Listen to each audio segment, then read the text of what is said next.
Long before GPS, before maps printed in books, before even telescopes, sailors who dared to cross the oceans faced a terrifying challenge.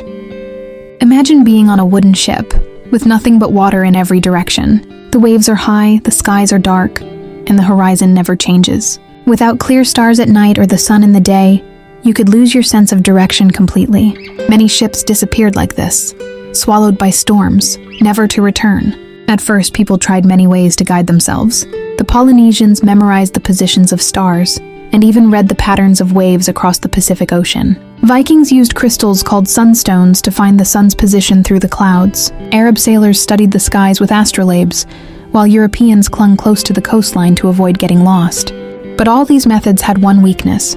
They depended on good weather and clear skies. The moment a storm arrived, the sea became endless, and navigation became impossible.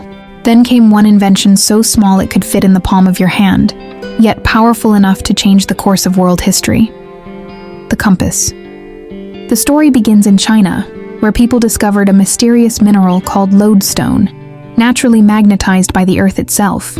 Around 2,000 years ago, during the Han Dynasty, Chinese scholars noticed that a piece of lodestone, when balanced carefully, always pointed in the same direction. At first, it wasn't used for sailing at all.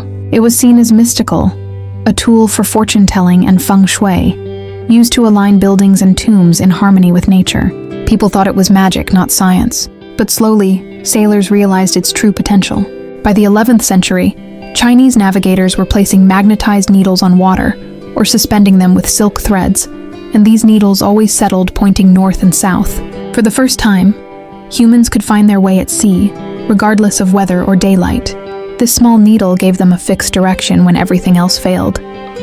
The secret of the compass spread along trade routes like the Silk Road. By the 12th century, it reached the Islamic world, where scholars and sailors refined it further. They mounted the needle on pivots, creating the dry compass, which was more stable and easier to use on a moving ship. From there, it traveled to Europe.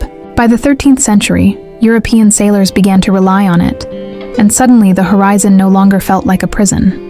The ocean opened before them. With the compass in their hands, sailors dared to go where no one before them had gone. Christopher Columbus crossed the Atlantic and reached the New World. Vasco da Gama sailed around Africa to India, opening a sea route for global trade. Magellan's fleet circumnavigated the Earth, proving once and for all that the oceans were connected and that the planet was round. None of this would have been possible without the compass. But the compass did more than help exploration. It changed the balance of power in the world. Nations with strong navies like Portugal, Spain, England, and the Netherlands became global empires. They controlled trade routes, colonized new lands, and grew rich and powerful. The compass was not just a tool of navigation, it was a weapon of empire. Of course, the compass was not perfect. Sailors noticed that it didn't point exactly to true north, but instead to magnetic north, which slowly shifts over time. This caused confusion, known as magnetic declination. But even an imperfect north was better than none at all. Over time, improvements were made. Liquid-filled compasses stabilized the needle. Scales were marked with degrees for more accurate readings. Step by step, the compass became more reliable. And yet, its greatest gift was confidence. Imagine a sailor facing an endless sea. Without the compass, every decision is a gamble, every storm a threat of never returning home. With the compass, even in the darkest night, you had a guide. That guide gave people courage to leave the safety of the shore, to cross the unknown, and to connect the world. The compass shrank our planet. It carried silk and spices across continents, but also ideas, languages, and cultures. It spread technology, religion, and knowledge. It even spread disease. In every sense, the compass was not just about direction, it was about connection. Today, we no longer depend on a small needle. We have satellites, digital maps, and navigation apps in our pockets.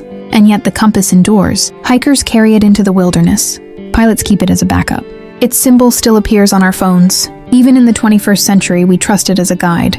So the next time you see a compass, remember that this little instrument, born from a piece of stone in ancient China, guided humanity across oceans, across centuries, and across the unknown. It may look simple, but it changed the destiny of the world.